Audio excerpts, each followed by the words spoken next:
વડોદરા શહેરના all India organisation of chemist and druggist association દ્વારા બંધનું એલાન કરવામાં આવ્યું હતું, તેનો વિરોધ કરવામાં આવ્યો છે. All India organisation of chemist and druggist association દ્વારા એક મોટું એલાન કરવામાં આવ્યું છે.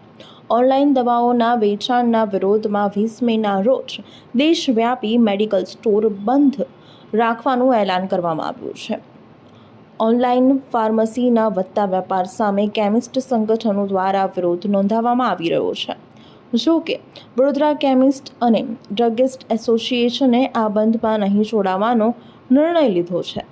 એસોસિએશનના પ્રમુખ મનીષ પટેલે જણાવ્યું હતું કે તેઓ કેન્દ્રીય ઓર્ગેનાઇઝેશનના વિરોધમાં નથી, પરંતુ ગુજરાત ફેડરેશન સ્થાનિક એસોસિએશનને પૂરતી મદદ કરતું નથી. તેમણે વધુમાં જણાવ્યું હતું કે અગાઉ પણ મેડિકલ સ્ટોર બંધ રાખવામાં આવ્યા હતા, છતાં સમસ્યાનું કોઈ નિરાકરણ આવ્યું નથી. ઓનલાઈન ફાર્મસી મુદ્દે તેઓ હાલમાં કોર્ટમાં કાનૂની લડત લડી રહ્યા હોવાનું જણાવ્યું હતું. તેમના જણાવ્યા મુજબ આ મુદ્દાઓનો કાયમી ઉકેલ કોર્ટ મારફતે જ આવી શકે છે અને તમામ એસોસિએશનોએ કાનૂની લડત આગળ વધારવી જરૂરી છે. એઆઈસીડી અમારી માતૃ સંસ્થા છે. ભારત દેશમાં જ્યારે એઆઈસીડીએ અમારા માટે, કેમિસ્ટો માટે, વેપારીઓ માટે જે કામ કરી રહી છે એને અમે સરાહનીય છે. અમારા રિટેલના જે પણ પ્રશ્ન હોય, અમારા વેપારના માર્જિન હોય, અમારી ક્રેડિટ નોટ, એક્સપાયરી, બ્રેકેજ, આ બધા માટે અમને પૂરું ન્યાય મળે એ બાબતે એઆઈસીડી સતત કામ કરે છે. એઆઈસીડીના બંધ અથવા એઆઈસીડી સામે અમને વાંધો નથી, પરંતુ સ્થાનિક લેવલે, ગુજરાત લેવલે, ફેડરેશન લેવલે જે પણ એક્ટિવિટી, જે પણ કાર્ય થઈ રહ્યું જોઈએ, કેમિસ્ટોના હિતમાં થવું જોઈએ, એ અત્યારે થતું નથી.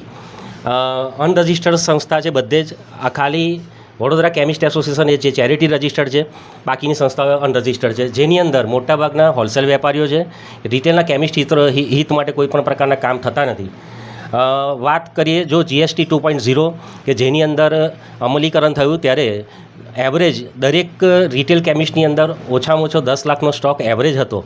એવું જો માનીને ચાલીએ, જો 35,000 થી 40,000 કેમિસ્ટોની પાસે જો 10 લાખનો સ્ટોકને ગુણાકાર કરીને અમને થયેલું નુકસાન 6.25% જો ગણીએ તો એ આંકડો 220 કરોડથી વધારે થાય છે. આ નુકસાન માત્ર ને માત્ર રિટેલ કેમિસ્ટોએ ભોગવવામાં આવેલું છે. આ નુકસાનનું વળતર આજ સુધી અમને મળેલ નથી. રહી વાત બીજી કે મેડકાર્ટ હોય, એપોલો હોય કે ઇનહાઉસ ફાર્મસી હોય, આ બધા જ સ્ટોર આ બંધની અંદર જોડાવાના નથી. અમારી સંખ્યા તો માત્ર 40% રહી છે ઓન રોડ સાઇડ રિટેલર સ્ટોરની.